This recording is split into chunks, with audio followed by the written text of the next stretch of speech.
దాత్రి టీవీలో మీ personal interview కోసం, వ్యాపార ప్రకటనల కోసం ఈ నెంబర్కి సంప్రదించండి. దిక్కులేని వారికి దేవుడే దిక్కు అని ఆ దేవుడికి ఉత్తర ద్వారమో వైకుంఠ ద్వారమో దిక్కుగా చేసి మిగతా దిక్కులను ద్వారాలను దేవదేవుడికైనా దిక్కులేనివిగా చేసి పెట్టాం. మిగతా ద్వారాలను మూసిపెట్టాం. దేవుడికి దిక్కేమిటి, వాకిలేమిటి? దేవుడు ఉన్నప్పుడు ఆయన లేని చోటు లేదు, లేని దిక్కు లేదు, రాని ద్వారం లేదు, పలకని రోజు లేదు అన్న చిన్న విషయాన్ని పట్టుకోలేకపోతున్నాం.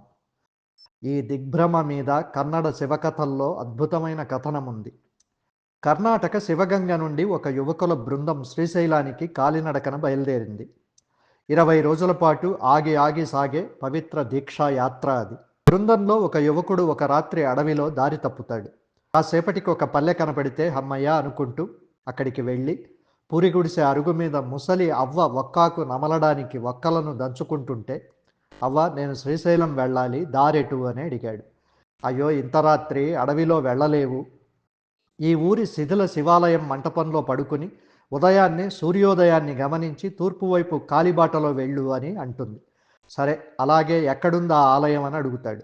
ఇదో నేను కాళ్ళు చాచిన వైపే వెళ్ళు అంటుంది. శివశివ, శివుడున్న దిక్కున కాళ్ళు చాచావా, మహాపరాధం అంటాడు. అయితే శివుడు ఏ దిక్కున లేడో చెప్తే అటువైపే కాళ్ళు పెట్టుకుంటా అంటుంది అవ్వ. పిచ్చిదిలా ఉంది అవ్వ అని విసుక్కుంటూ వెళ్ళిపోతాడు. అవ్వ చెప్పినట్లే మంటపంలో పడుకుని ఉదయాన్నే తూర్పున కాలిబాటలో వెళితే సాయంత్రానికి శ్రీశైలం వస్తుంది. గుడి మెట్ల ముందు ఆ అవ్వే ఒక్కాకు దంచుకుంటూ ఏమి నాయనా ఏ దిక్కున వచ్చావు అని అడుగుతుంది. ఆ అవ్వలో యువకుడికి పరమశివుడు దర్శనమిస్తాడు. అన్ని దిక్కుల్లో ఉన్నవాడు, నాకు దిక్కయి ఇలా దిగి వచ్చినవాడు అని అవ్వకు నమస్కారం చేసి పొంగిపోతాడు ఆ యువకుడు. ఆ అవ్వ అడిగిన ప్రశ్నే శివ యావదిక్కెగ ఇల్ల హేళి, శివుడు ఏ దిక్కున లేడో చెప్పు అన్న మాట అనంతర కాలంలో శివభక్తులకు పెద్ద దిక్కయ్యింది. ఇందుగలడందు లేడని సందేహము వలదు, చక్రి సర్వోపగతుండెందెందు వెతకి చూచిన అందందే కలడు దానవాగ్రణి వింటే అని ఒక పక్క పోతన భాగవతంలో ప్రహ్లాదుడు తండ్రికి చెప్పిన పద్యాన్ని 500 ఏళ్లుగా నోళ్లల్లో అరగదీస్తూనే ఉంటాం. మరో పక్క ఇందులేడు అందునాలేడు సందేహము వలదు చక్రి సర్వోపగతుండు ఉత్తరద్వారమందే కలడు అని ప్రహ్లాదుడికే కొత్త భక్తి పాఠాలు చెబుతూ పోతనను సవరిస్తూ ఉంటాం.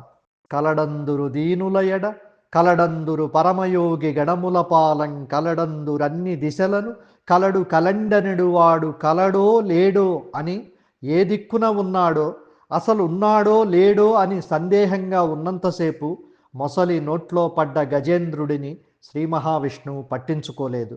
లా ఒక్కింతయు లేదు ధైర్యము విలోలంబయ్యే ప్రాణంబులుంఠావుల్ దప్పెను మూర్ఛ వచ్చె తనువుండస్యన్ శ్రమంబయ్యడిన్ నీవే తప్పనితఃపరం బెరుగ మన్నింపందగున్ దీనునిన్ రావే ఈశ్వర కావవే వరద సంరక్షింపు భద్రాత్మక అని అన్ని దిక్కుల్లో అంతటా ఉన్నది నువ్వే, నువ్వు తప్ప నన్నిప్పుడెవరు రక్షిస్తారు అని నిశ్చయ బుద్ధితో అడిగితే అప్పుడు పరుగు పరుగున వచ్చి కాపాడాడు శ్రీ మహావిష్ణువు.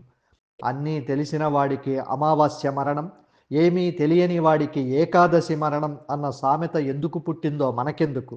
పురాణాలు వినడానికే, భక్తి కథలు చదవడానికే, ఆచరించడానికి కాదు. పదండి ఏకాదశి వైకుంఠ ద్వారానికి, పదండి తోసుకు పదండి తొక్కుకు వైకుంఠ పరమపదంలో పోదాం పోదాం పైపైకి, తిరిగి రాలేనంత పైకి.